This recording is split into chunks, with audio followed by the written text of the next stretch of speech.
Hi, I'm going to spend a few minutes talking about some of the new features in the subtag loader version 2.0. The subtag loader comes in the Ravenblack productivity suite along with the application analyzer and the subtag suite. To start with, we're just going to review the original subtag builder page as you see it in any version of Content Server. It basically shows a list of any drop-in subtags, that's subtags that are in the subtags folder on the system. And if any of them have a compile error, you'll see that here. And that's basically all it does.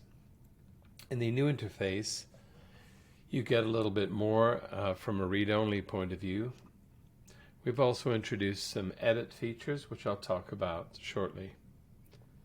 You still get the subtag names, but now you can see, as you select any of these items, you can look across and see all of the metadata associated with that subtag, including, of course, any compiler errors as before. All of the build options, as far as doing a test build to see if there are any compiler errors, building, rebuilding the tag guide, building all of these subtags into all of the threads on the server, and a new item called Build Agent Subtags, which we'll talk about in a moment. In the center of the screen, you have any edit modes, modify or add in this case, and when you go into these modes, you'll see other different buttons associated with these modes. Over here we have filter text, which we can use to reduce the set of subtags we're looking at. This filter also affects the way that the build subtags work. When you filter down to a smaller set, these are the only subtags that will be affected when you do a test build or a build all subtags into threads. So we now scope those operations using the filter. Online and offline is a new concept. This allows you to move particular subtags into an offline mode where they won't be dropped in or considered part of the drop-ins that get built into memory. To start off with, we'll move this subtag that has a compile error into the offline screen. Start by clicking Modify. From here, you can change a variety of things on any of these subtags. And as you make changes, you'll see the yellow squares indicate fields that have been changed, and you have a number that will show how many pending changes there are. So I've made a few changes here.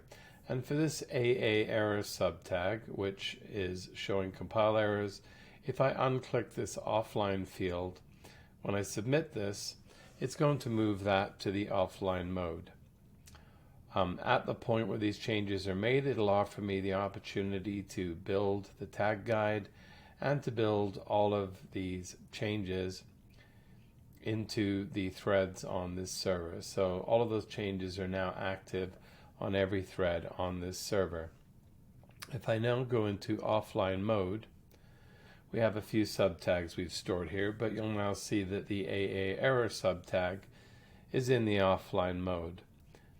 When you have these subtags in the offline mode, you can still do a test build.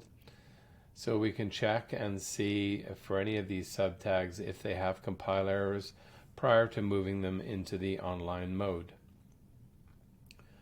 While we're in here, you can also still do the modify, which also allows us to move them into the online mode, as well as changing any of these features. As and when you make changes, at this point you can only do a test build because we don't want any of these subtags being compiled into memory. Let's look at the add subtags.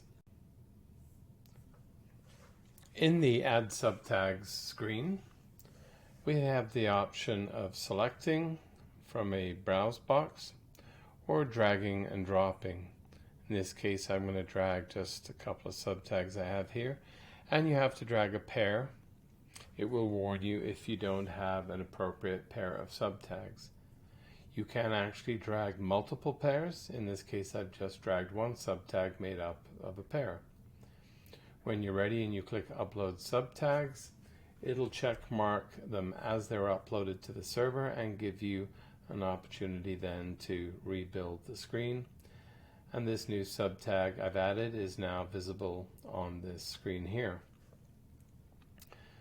If we add subtags that already exist, for example, if I drag these subtags again,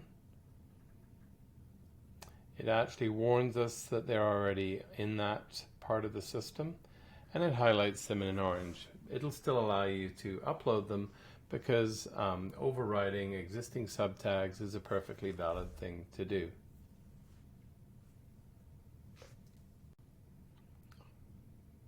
Now if we go back to the online screen and we have this full set of options, the last thing we want to look at here is build agent subtags. And when you execute that option, it tells you the scheduling agent has been successfully set up to load all drop-in subtags.